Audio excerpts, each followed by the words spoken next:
Hey, ladies and gentlemen, boys and girls, Chris Maloney back with you for another edition of CWN Predicts NXT TakeOver 36, taking place live tonight on the WWE Network as well as Peacock. Pre-show taking place live tonight, 7:30 p.m. Kickoff. See, I'm getting tangled up because I'm thinking two things at once. But it's the joys of taking a break from doing the podcasting thing and basically getting back into it. But I did the SummerSlam prediction show yesterday. It wasn't too bad.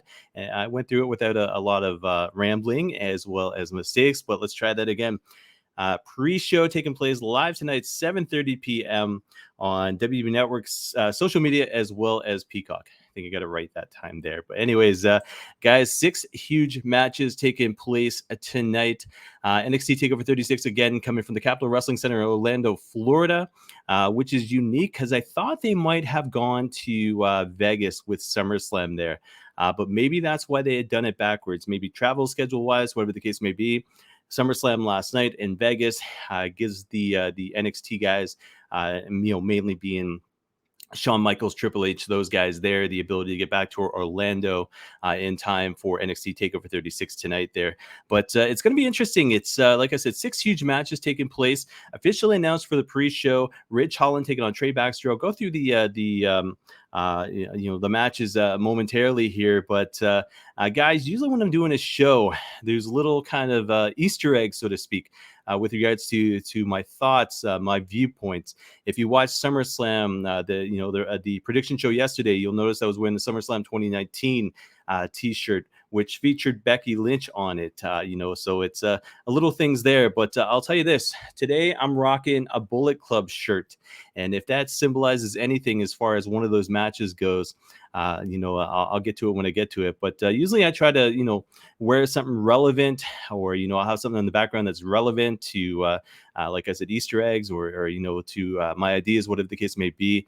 But if you go back and see some of the shows, that I've done in the past, you'll notice on this side over here, I've had a backdrop, and usually anytime I'm talking about something, and when I was doing weekly anyways, you'd see kind of the characters, the figures, DVDs, whatever the case may be, relevant to the, what was going on in the show there. So guys, keep an eye on that, because when I start doing CWN Live again, you'll see a backdrop once again. So maybe you can pick up on some of the things I'm going to be talking about, or, why certain things are in the background. But one of the biggest things, that I always had in the background with regards to CWN Weekly, talk about rambling. Yes, I'm rambling right now. But it was a can of maple syrup. I got Mont Tremblant Quebec, and I recently saw it on the shelf here in London. And sure enough, that thing was $11. And I'm like, oh my God. I was like, how the heck did maple syrup go up that much? And maybe I paid that much back in the day, but you'd see the maple syrup behind me back on the weekly shows, simply because of the fact I'm Canadian, But you see me rocking the Boston Red Sox hat. That is an East Coast thing. And that's the opposite. I went down a Blue Jays fan to Fenway Park, came back a Red Sox fan, 1994, and the rest is history. But speaking of history is going to be made tonight, and I'll say it like this: match number 1 pre-show, Ridge Holland taking on Trey Baxter. Trey Baxter, it's his character. I loved him back in Impact Wrestling. So becoming who he's becoming there down in NXT is great. But unfortunately, tonight is not his night. Ridge Holland is going to be world champion someday. He's got that mean streak to him. He's big. He's burly. He's got that look to him, and I think they're going to push him to the moon. It's just a matter of time. But I think Ridge Holland, as much as I like Trey Baxter and, who he was back in Impact Wrestling, and, the gimmick that he's got going on now, the showing obviously he had in the tournament there, but the fact is Ridge Holland's going to be too much for him. So Ridge Holland for the win in the pre-show there. 5 matches on the main card announced, including this one, which could be match of the night. So match number 2 officially, but match number 1 of the show itself, $1 Million Championship match. LA Knight as champ, taking on the one and only Cameron Grimes with Ted DiBiase in his corner. The stipulation is this: in order for LA Knight to put up that $1 Million Championship against Cameron Grimes, he made a stipulation of his own, and that is if Cameron Grimes loses tonight, DiBiase becomes Knight's butler. So do we see rescue by Cameron Grimes of the $1 Million Championship, so Cameron Grimes to become new champ, or do we see DiBiase become Butler? It's 2021. It's very unique, very interesting. You think about SummerSlam and DiBiase, and the he was part of the first one there, and all of a sudden you had Bobby the Brain Heenan and Virgil and Andre the Giant with him and all this sort of stuff. To be as prominent as he was then, to think of him becoming a Butler in 2021. I'm going to say this. I'm going to say it's going to happen. I'm going to say Grimes does not win. I'm going to say LA Knight continues to be $1 Million Champion. And I'm going to say DiBiase becomes Knight's Butler. And it's going to be interesting because I'm an old school wrestling fan. And like I said, DiBiase to me is always going to relate to SummerSlam and Andre and Hogan and all this sort of stuff. But it's going to be interesting to see the different side in 2021 of $1 Million Man Ted DiBiase not getting everything he wants. And he always talks about everybody's got a price. Well, it'd be interesting to see where they go with the storyline and how DiBiase comes out of this. But like I said, LA Knight for the win to retain, and DiBiase is the new Butler of the one and only LA Knight there. Match number 3 in the night, 2 out of 3 falls match. This one here, 3 falls in the 1, but it could be one of those nights where this is match of the night once again. If you watch anything I've ever done, I'm a big Kyle O'Reilly fan, but as well a big Adam Cole fan. And in saying that, the reason the Bullet Club shirt tonight, Adam Cole is, I think this could be his last match for NXT. I think with everything that's gone on, the last couple of days, especially Friday night there in Chicago, CM Punk, the Forbidden Door being kicked open, guys like Hiroshi Tanahashi being mentioned to come over to AEW. It's ROH putting in a good, strong showing this weekend as well. Fact is, when it comes down to it, as much money as you can toss to these guys, you've also got Adam Cole, his girlfriend. I think it's his girlfriend. I don't think the fiancés yet. Britt Baker as AEW Women's Champion. I think, to me, seeing Bobby Fish released, Roderick Strong has been kind of hit and miss the past year or so. I can see him easily following the footsteps of Adam Cole if he leaves. Kyle O'Reilly, I can't see him sticking around either because of the fact that Bobby Fish, Red Dragon, so to speak, they were prominent, and dominant back in the day as far as a tag team goes. But I think with what happened on Friday night, that Forbidden Door basically being kicked wide open, the potential, wrestling as a whole outside of WWE, outside of NXT, I think this is Adam Cole's last match. So with that being said, first fall is a standard match set up by Kyle O'Reilly. I'm going to say O'Reilly basically loses that match there. So Adam Cole's up 1-0. Second fall street fight, I'm going to say Kyle O'Reilly wins that one there. So we're tied 1-1. Street fight was set up by Adam Cole. Third fall set up by the one and only Mr. Regal, William Regal. Steel cage match. And I'll never forget being at NXT TakeOver back in Toronto 2 years ago and seeing that cage drop from the ceiling. And it was cool because the fact is it was a mystery thing. And with regards to that, it was cool because of the fact it was when I arrived at the Scotiabank Arena. I always want to call it Air Canada Center, the ACC, but Scotiabank Arena, I look up and there's this big black box just sitting there. And I'm like, that is a cage. And all of a sudden the cage comes down, it's full of weapons, everything else. Well, third fall on this one's a steel cage match, but can't see weapons being on it, but I can see weapons being used. Obviously, it's a steel cage match. If it's coming down, you're going to be seeing these two guys, Adam Cole, Kyle O'Reilly, grab a bunch of weapons first, I think, before they, that cage drops down. So it's going to be an interesting match. But with what I said with regards to Adam Cole, his last NXT match, he is no longer under contract as far as I know. If he wins this, it'd be a different story. So, but I think he's going to lose going out. Adam Cole, I think, is his last match with NXT tonight, and Kyle O'Reilly makes sense for him to get the W in the steel cage match, defeat Adam Cole once and for all. Undisputed Era is officially done. 2 members of it will officially be gone from NXT, with Kyle O'Reilly and Roderick Strong being the only ones left. But I got to say this, I got to say Kyle O'Reilly for the win, and this will be Adam Cole's last NXT match.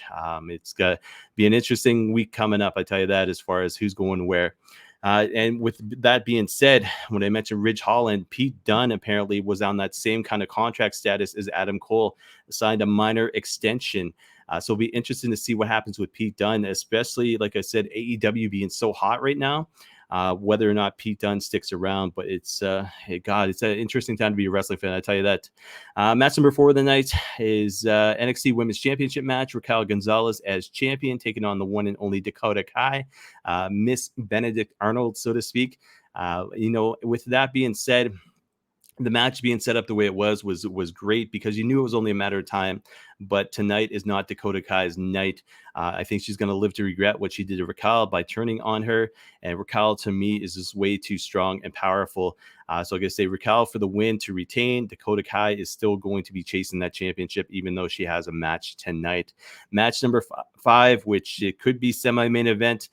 To me, it's definitely main event worthy. NXT UK Championship match. Yes, I said that properly. NXT UK Championship match. The one and only Walter. I want to say I pronounced that right. As champ, taking on the one and only Ilya Dragunov. You know what?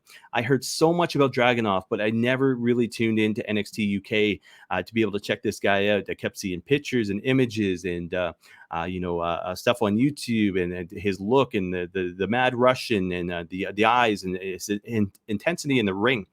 And then all of a sudden I started watching a couple of his matches, like, holy crap, this guy is gifted. In saying that, who beats Walter? And I got to say this, you talk about Pete Dunne. If he sticks around, I think he's going to be back over there in NXT UK. I think, his NXT days are done. I think it's going to be NXT UK for Pete Dunne. He can continue a feud with Ilya Dragunov. Obviously, if you've been watching NXT lately, you'll understand the theory behind that. Walter basically is, he's done it all as far as being a long-term champion. I think is the longest in the history of the company right now. I know that for a fact, but just I forget how many days it's been. I know he's broken a few records. I know when I got to see him 2 years ago at I think it was a WXW show, the SummerSlam week there in Toronto. I get to stand right next to him as he's coming out for his entrance. It was very, very cool. But he had, it might have been a Progress show. It was either WXW or Progress. But he had that NXT UK championship, and he hasn't lost it.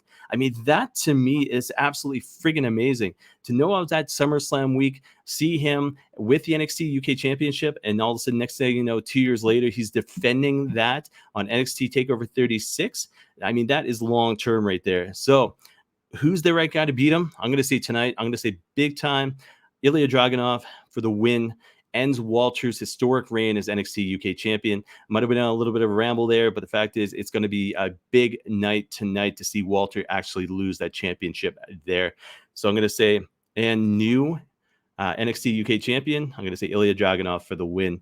Main event time, NXT championship match, the one and only Karrion Kross, who I'm a big fan of, with Scarlett, champion, taking on the one and only Samoa Joe, somebody else I'm a big fan of.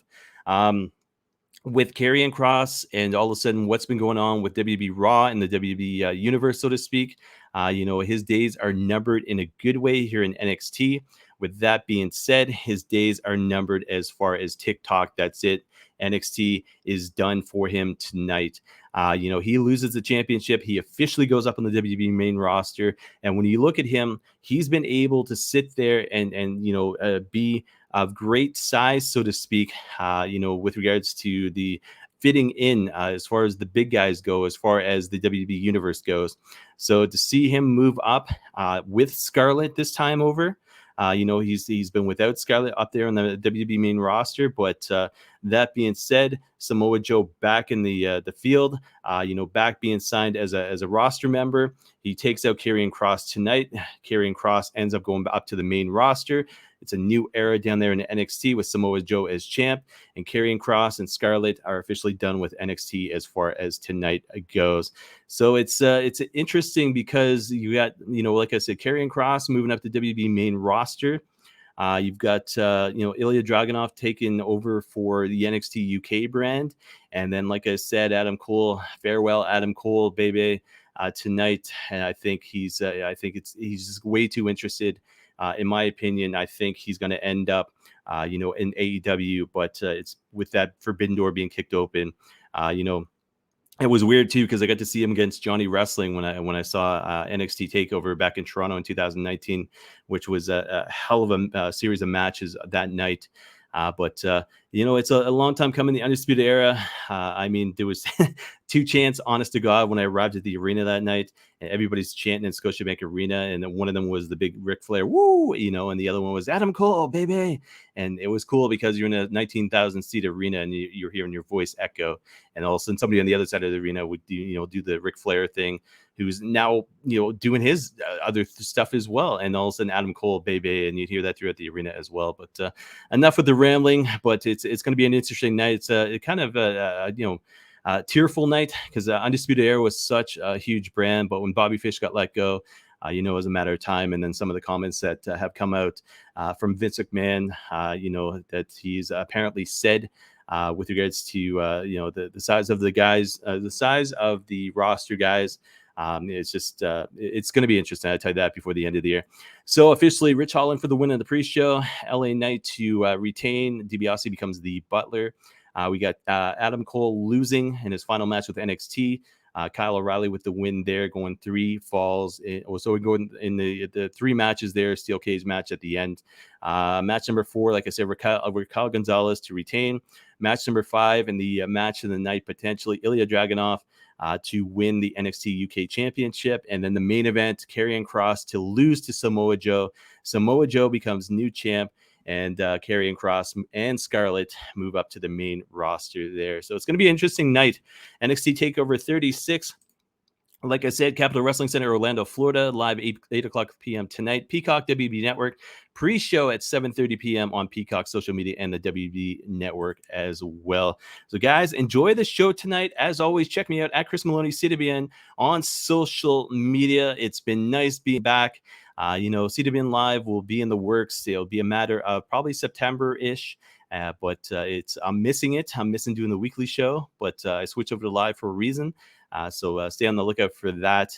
And like I said, I'm always loving doing the CWN Predicts shows just because it's my thoughts on the upcoming events as well as who I think is going to win. And in this case, who I think is going to leave the WWE or leave NXT. So it's going to be interesting. But like I said, at Chris Maloney, CWN, check me out there on social media. But main thing is enjoy the show tonight, guys. It's been a great weekend of wrestling, and I will be back again sometime soon. But thanks, as always, for watching and listening, and I will talk to everybody again, as I always say, sometime soon.